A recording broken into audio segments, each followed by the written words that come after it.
In 2009, Domino's ranked dead last for taste among every major pizza chain in America. Instead of burying those results, Domino's put the actual focus group footage in a national TV campaign. Customers on camera calling the crust cardboard and the sauce ketchup. And then they told America they were starting over.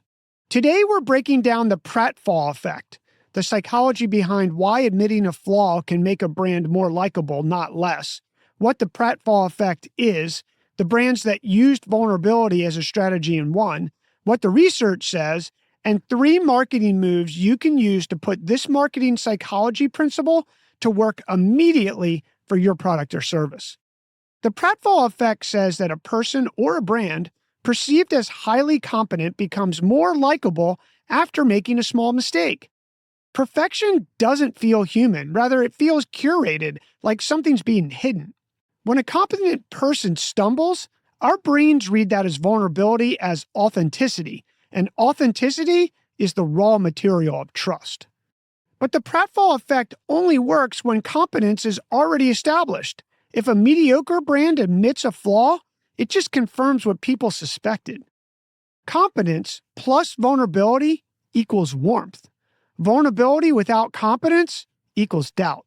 And that distinction has direct P&L implications, because trust is what collapses the gap between consideration and conversion. A brand that feels both competent and honest doesn't need to run discounts. It earns full margin revenue because buyers aren't hedging against hidden risk. Domino's is one of the world's largest pizza chains, but in 2009, their reputation was going downhill. So they launched the Pizza Turnaround campaign. They aired real footage of executives reading brutal customer feedback on camera. Then they said publicly, "We heard you, and we're starting over." To put it into perspective, that campaign drove a 14.3% same-store sales jump, the biggest quarterly gain in the company's history. They didn't succeed despite the admission. The admission was the product launch. Now let's take a look at KFC in the UK. KFC is one of the biggest food chains on the planet. But in February of 2018, they ran out of chicken. Hundreds of locations closed overnight. Instead of issuing a corporate non-apology, KFC took out a full-page newspaper ad showing their empty bucket with the letters rearranged to spell FCK. And the copy read, "A chicken restaurant without any chicken? It's not ideal." To put that into perspective, brand sentiment had dropped to negative 17% during the closures. After the single ad ran, it flipped to positive 31%. One honest, self-aware admission turned a supply chain disaster into one of the most talked about brand moments of the year. So at this point, you may be asking yourself, this is great, but is this marketing strategy repeatable? Let's look at what the research says. In 1966, researchers at the University of Minnesota had participants listen to a person answering quiz questions, getting 92% of them right. In one version, that person spilled coffee on themselves. The result? The brilliant person who spilled coffee was rated significantly more likable than one who didn't. The stumble made competence feel approachable. That's a great study, but the study that matters even more for marketers came in 2012. From researchers at Stanford and Indiana universities, published in the Journal of Consumer Research. They tested what they called the blemishing effect. They presented products with overwhelmingly positive information, then added a single minor negative detail.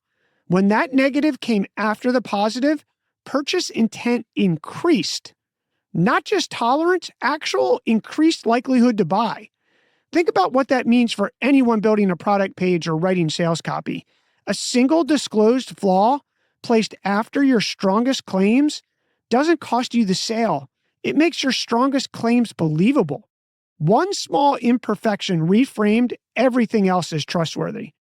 Now here's your marketing playbook to put the Pratfall Effect into action for your product or service. Marketing move number 1. Lead with strength, follow with disclosed flaw. Sequence matters. Positive first, then a minor negative. Here's the wrong version.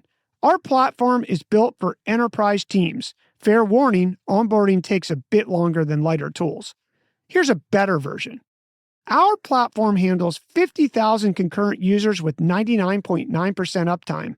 Setup takes about 2 hours longer than most competitors, but our customers say that that's the last time they think about infrastructure.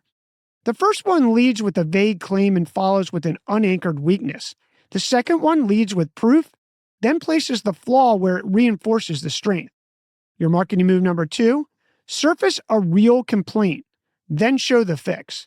The wrong way to do this? We heard your feedback and we're working hard to improve the experience. The right version?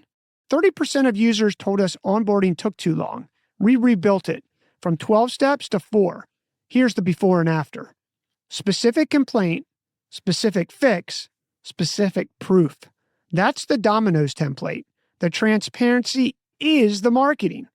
And your marketing move number 3, reframe a limitation as a credibility signal.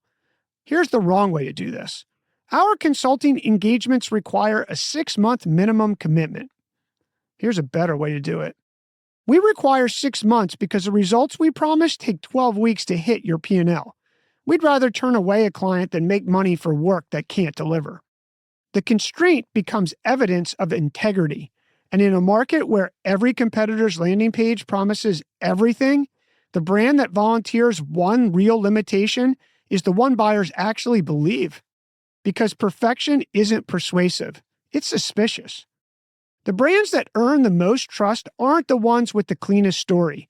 They're the ones willing to let you see the dent, make the dent visible, and see what happens to your brand.